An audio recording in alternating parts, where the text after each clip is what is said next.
This episode is brought to you in part by the support of patrons and by Chirpcoin. Chirpcoin, buy the dip.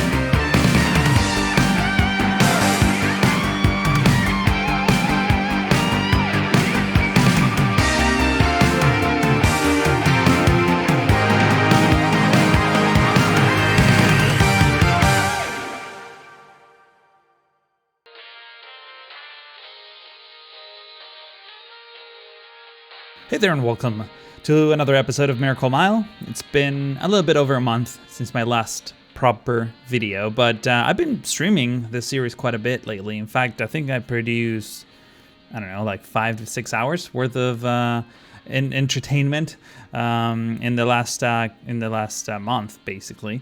And if you miss those and you want to catch up on everything that has been happening, there's going to be links to those recorded live streams in the playlist. They're actually in order. So if you have a lot of hours to kill, maybe a long flight, that might be a thing that you can try. But for those of you who just want to catch up on things, this is pretty much what we've been working on during those live streams. So we've been decorating and detailing all of the mini buildings that I guess sort of compose Miracle Mile as a whole. Some areas, as this one, are a little bit more degraded, if that makes if that makes sense. The other ones where there's still a little bit of traffic flowing are a bit more kept in a better shape. And in this episode, we're going to be focusing on that empty triangle that's in the middle of the screen right now, where we're going to be building a bank, an abandoned bank, of course. And I say abandoned bank because, this is an idea that I've been toying around for quite a bit. Originally, this spot was meant to be for the D&B that we did end up using, I guess, the Sears for.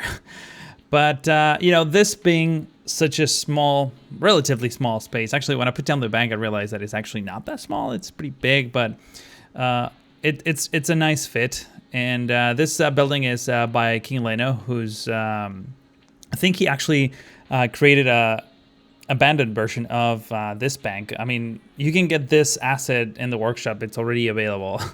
And I didn't know that. In fact, I sent him a message saying, hey, like this bank that you have in the workshop, like, can you make an abandoned version of that or something like that? And he's like, no, it's already included. So it actually looks great. I'm really happy with it. I was going to use a combination of two bank buildings and sort of clip them together, but I realized that I don't need to do that necessarily. And this building also has this sort of extended roof line that, from what I can gather, it's used for drive-through ATM.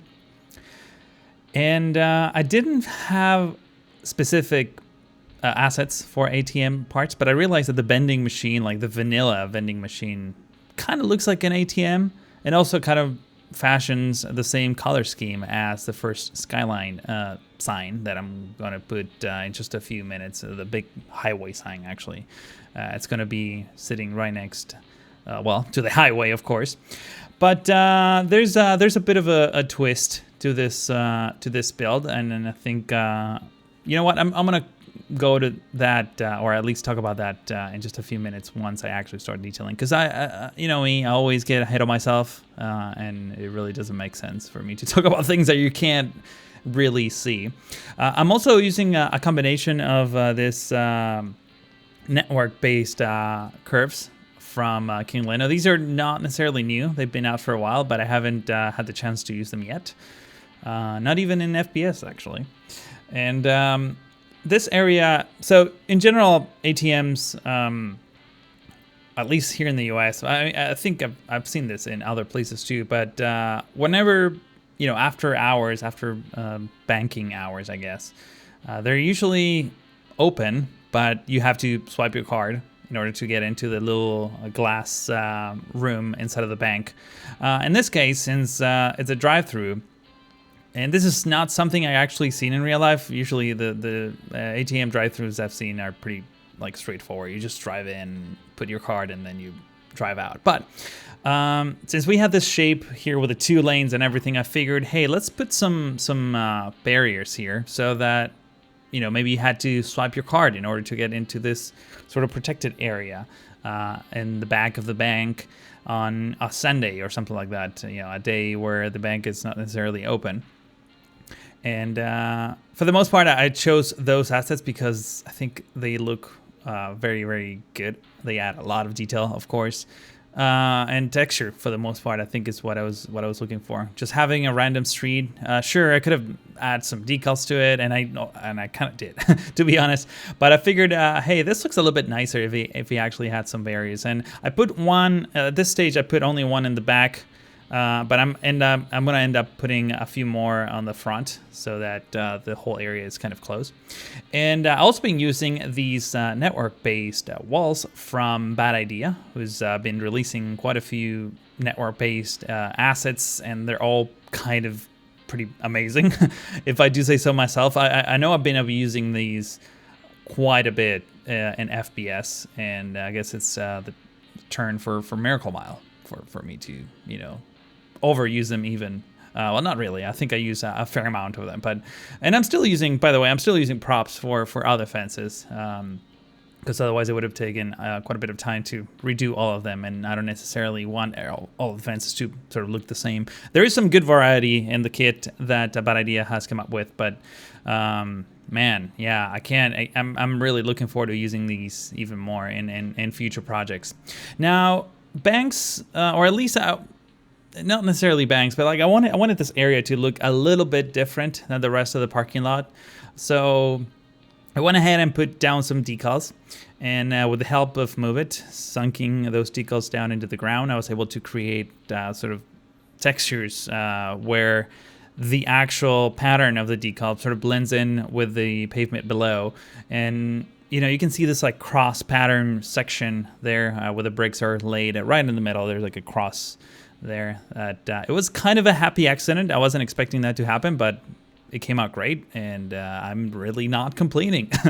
I also noticed that these network-based props from King Leno really blend in. Oh, sorry, the network-based props do blend in. Sorry, let me repeat that. The network-based curves work well with the props.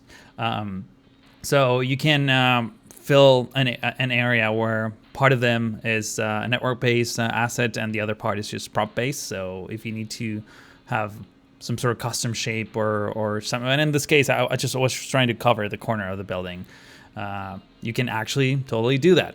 Now, at this point, I started putting down some trees in the back of the bank, and I realized that you saw me there put some like really tall trees, but I figured, hey, this angle as you're coming from the freeway, it kind of, if I put like tall trees there, it kind of blocks your entire view of the rest of the stores, and I don't think the mall necessarily wants to do that. I mean, they clearly need every customer that they can. They're they're falling apart a little bit, so I decided to keep all the vegetation to a low height, if that makes any sense. And this is just sort of the early draft of this thing. I am later going to customize it a bit more and tweak things and move things around. In fact, I'm gonna cut a path in the middle of that green field because it didn't make a lot of sense for that to be totally isolated. Now this is awesome. So this idea, I had it for a while, and I just recently got some time to create all these posters from a made up. This is a made up cryptocurrency. I'm calling Chirpcoin. It's a bit of a joke, this one, but I thought this came out great. So I'm gonna actually include a link in the description with an album on Imager with the full posters, the full set of posters that I designed. I sent those to King Lennon. He was kind enough to convert them into props, and he actually added some texture so they look a little bit more ruined. But the idea here, the concept is that I guess cryptocurrencies made this bank go out of business. So now there's a whole bunch of meme-based signs on the boarded wooden fences just on the corner. I thought it was kind of funny, and you're gonna get a better glimpse at the end in the cinematics. I wouldn't be surprised if someone actually forks Ethereum or something like that and creates a community token for Chipcoin. That would be kind of cool. But yeah, I mean, originally I was going to use like a Bitcoin logo or Litecoin or Ethereum or any of the major ones, but I thought it was a better idea to actually come up with our own custom cryptocurrency. And by the way, the most important thing is that these assets that you just saw are available now in the workshop. Of course, they're on King Leno's Steam account, and I'm going to include a link in the description so you can plaster those all over your CD. They're they kind of have like an activist kind of vibe to them. I don't know why. I guess I came up with some of these meme ideas and brought them to a poster. And particularly the one I really like is the one that says "Warning Fiat" inside, which I think it's very appropriate for being on the on the side of a bank. I'm not like an anarchist or anything like that, just so you know. This is just for fun. But I guess I'm exploiting a bit of the meme hype from Reddit and other places. This, by the way, totally changing subjects, is this path that I carved through the back of the bank, because I figured, hey, these things are a little bit, or should at least be a bit more connected between the different buildings. And what I'm doing now is moving away from the bank briefly to add details pretty much throughout the entire mall. In fact, I can safely say that we're pretty much done with this project at this point. There's one more video that I want to make because, well, there's some unfinished business on the other side of the freeway from the mall. I want to tackle one last project there, but in terms of everything that I had planned for this one, we're pretty much done. And I know I said that many times, but we're really finished here. We don't have a whole lot more to do. The mall is looking pretty detailed. You're gonna see it in the cinematics. I'm really proud on how this is coming out, and of course after this, whatever the next video is, I'm gonna put together the classic cinematic only clip probably to the tune of the Miracle Mile theme. I can't think of words. I'm trying to do this commentary a little bit slower than I usually do, and it's so far I haven't had to stop a single time to catch my breath, so that's an improvement. Another thing that I want to do here, just by the way, is integrating this bank a little bit more with the surroundings, and I decided to put down the same sign that was on the freeway, but just sunking it down so that you can only see the logo part of it. And usually these banks in this commercial areas kind of look like that. They have a logo or a small version of the logo that's kind of showing up, and then a much larger one that's meant to be visible from the nearby avenues, or in this case a freeway. I'm also pretty much covering all these glitches right here underneath the parking lot roads that are not a huge fan of being laid so close to one another in terms of their segments being so close. And you get that little glitchy. I mean, you can see the curves there. They're not amazing. They're pretty good, but not amazing. So putting down a little bit of ploppable asphalt kind of solves a lot of the issues. Now, another thing that I want to do in the next episode is redo this main entrance. I feel like it's a little bit too heavy in terms of vegetation. I have a few ideas on how to improve it. Oh, and one big thing I forgot. Biskoolhausen has been super helpful with the signs. We pretty much have all of the signs done. I basically added a lot of those signs in the live streams just a couple of about a week ago, but there's a few more that I want to put down, so those are going to be happening on the next video for sure.